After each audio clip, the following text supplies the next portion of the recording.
So this video has almost definitely been claimed for copyright. So this video is brought to you by our store. So we have a merchandise store. It's nothing like our logos on it, that kind of stuff. It's sort of for musicians. So I'm assuming you yourself are a musician. We have posters, t-shirts, phone cases, all stuff for musicians. So if you're interested, there's a link in the description. Thank you very much for checking it out. Enjoy the video.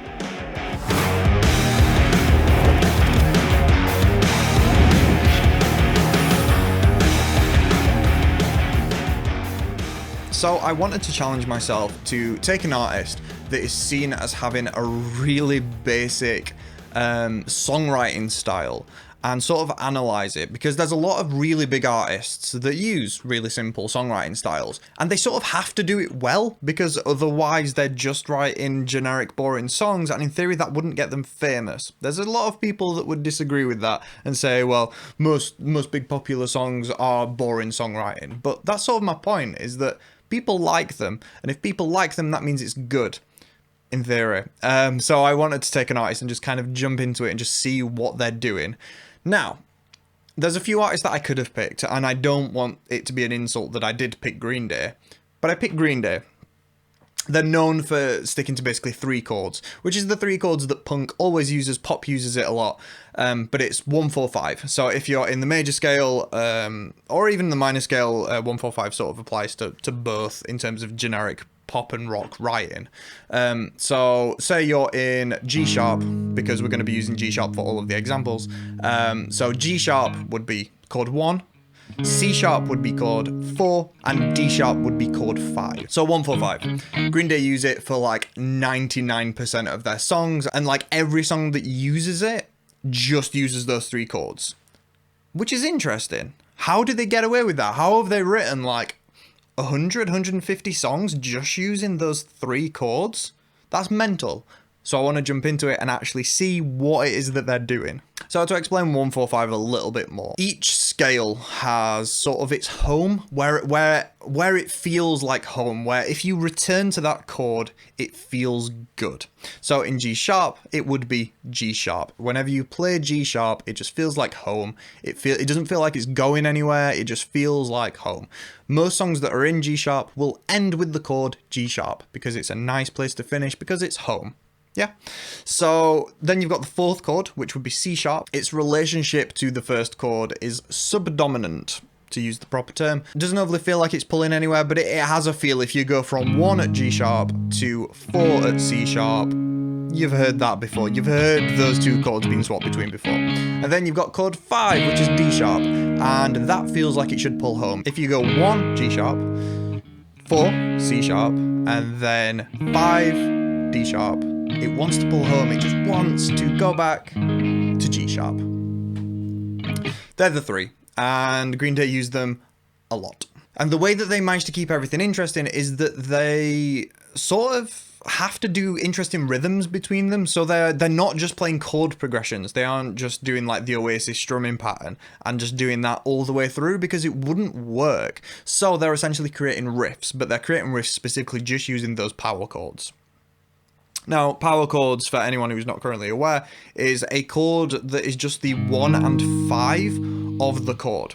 So, as we've already said, G sharp is the 1, D sharp is the 5, but we're not talking about the 5 chord, we're talking about just the note. So if you play G sharp, D sharp, and then another G sharp on top, that is the power chord for G sharp. Notice that there's no 3rd.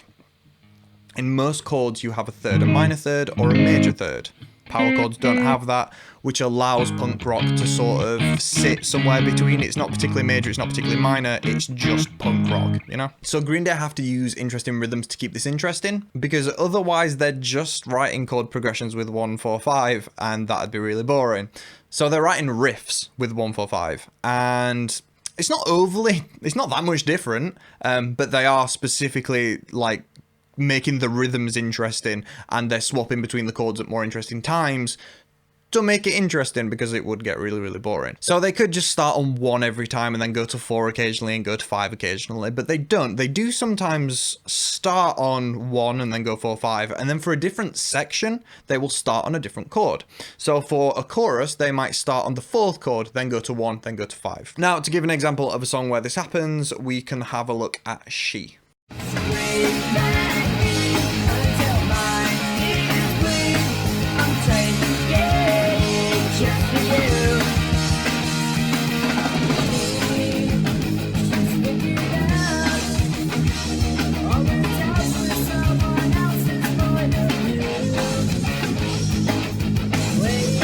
Now, sometimes they use that method. So they will start on something that's not 1. So they might start on 4 or they might start on 5.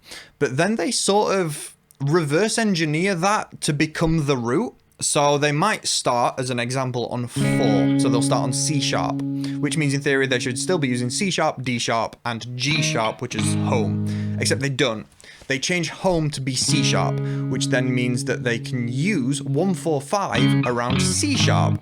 So 1 is C sharp, 4 is F sharp, and 5 is G sharp. So 2 familiar chords, but 1 extra one. The issue is that sometimes they're doing this while keeping the root and home actually feeling like G sharp. So it's still G sharp, C sharp, D sharp, but they're starting on C sharp and using that like so it feels like home, but it really doesn't. And using that F sharp as like an extra chord. So in the actual key of G sharp, that's just at like the 7th chord. So they're using like 1, 4, 5, and 7, but the 7 is lower because they're using it as if we're in C sharp, but we're not. Sort of weird. I don't think they're doing this on purpose at all. They're absolutely not going, oh yes, we use 1, 4, 5, and then sometimes we throw in the 7 because then we can use it to revolve around the 4. They're not doing that at all. But they are actually doing it. Just because they aren't aware that they're doing it doesn't mean that it's not true. They are doing this. And it sounds sort of interesting because it gives that pull up to G sharp. Like they can go like G sharp, C sharp, F sharp, and the F sharp then wants to pull straight up to the G sharp, which is really cool. And they use it like that. I just don't think they're aware that that's why that's happening. So an example of this is American Idiot. Television dreams of tomorrow. We're not the ones I'm meant to follow. Though that's enough to argue.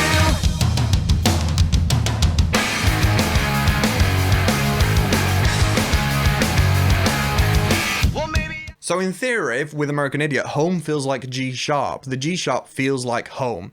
Except they're using the F sharp because when they go to a chorus, they are revolving around the C sharp, which, yeah, then F sharp would be the 4, except that's not the case at all. They're going to the 4 from G sharp, so they're going from G sharp to C sharp. Like, they're starting the chorus on the C sharp, but that's not home. Home isn't C sharp. Home is G sharp. But the F sharp's there anyway because they are using the C sharp, if that makes sense.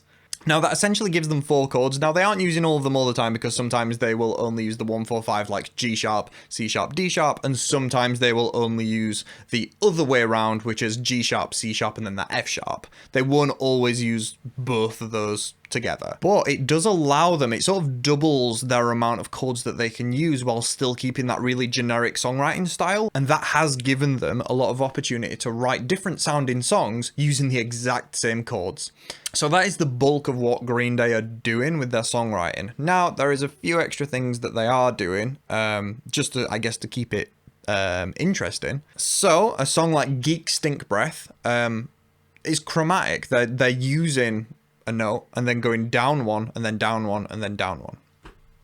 I actually think they start and then go down 2 and then down 1 and then down 1. But they're using a chromatic scale. They aren't sticking to a specific scale. They aren't using intervals that you'd see normally within scales. They're going chromatically and going down 1, down 1, down 1 in semitones, which is sort of unheard of for most scales. Now, a song like Jesus of Suburbia, where they're writing a song that's like, what is it, like 6 minutes? And they have a lot of different sections. There's not a lot of repetitions in Jesus of Suburbia. There's a lot of different sections, and they're using the same key for like the entire thing. So they use chords 1, 2, 3, 4, and 5 for Jesus of Suburbia, and they sort of swap between them. They're mostly starting on 1 or on 5, and using the other chords as sort of passing chords, but they are using them. So for Jesus of Suburbia specifically, they aren't just using 3 chords. Sort of interesting, sort of basic, but still they're using more chords than they would normally use. Now, I did a live stream where I tried to learn every single Green Day song in Dookie and Insomniac while it was playing. I gave myself the length of Dookie to learn Dookie, and I gave myself the length of Insomniac to learn Insomniac. And I think I did alright. I did pretty well at actually learning the songs as they were playing. There was a few times I got thrown off. I was working on the theory that I knew how Green Day wrote songs. And that meant that I could sort of infer that, oh, if we're starting on G sharp, they're probably going to be using C sharp and D sharp. And if they're not, they're probably using C sharp and F sharp. And for the majority of the time, I was correct. there was a few times where I got thrown off and I was like, I can't work out what this chord progression is. It sounds familiar, but I can't work it out. And it turned out that it was the age-old 1, 5, 6 minor, 4. The generic pop chord progression. You know, the one that Axis of Awesome did, where they were taking the piss, saying every single pop song uses the same 4 chords. And they do. Yeah, Green Day uses that too occasionally, and it threw me off completely. But to add to their generic songwriting, they are also using 1, 5, 6, 4. And with that, that's nearly every single style of chord progression that Green Day uses. They're doing a lot of interesting stuff with it, and they're sort of keeping it fresh-ish, but they are using a really limited toolbox, and they've sort of exhausted it as much as they possibly can. They are using such closed restrictions to make a lot of songs, and I think they've done a really good job at it. They've done very well for themselves to say that they have barely touched what they could do with songwriting. Now, you could say that, yeah, well, most songs in popular music are just using all of those same chords. Like, barely anyone's using, like, a diminished sixth or whatever. Yeah, granted, most songs are using 1, 4, 5. Green Day is like the example of that's all that they use. And I've shown examples here where that's not the case, but yeah, they are basically just using 1, 4, 5 all the time. But they've managed to keep it fresh, and I think that's pretty good. So I don't want to end this with like, and that means that they're good, or that means that they're bad, because that's not what I'm here to talk about. I just wanted to sort of explore what Green Day does. And then you can decide whether that's a good thing or a bad thing. And if you like Green Day, you probably think that's a good thing. And if you dislike Green Day, you probably haven't come out of this video thinking that they're any better than you already did. But I wanted to make a case for it anyway.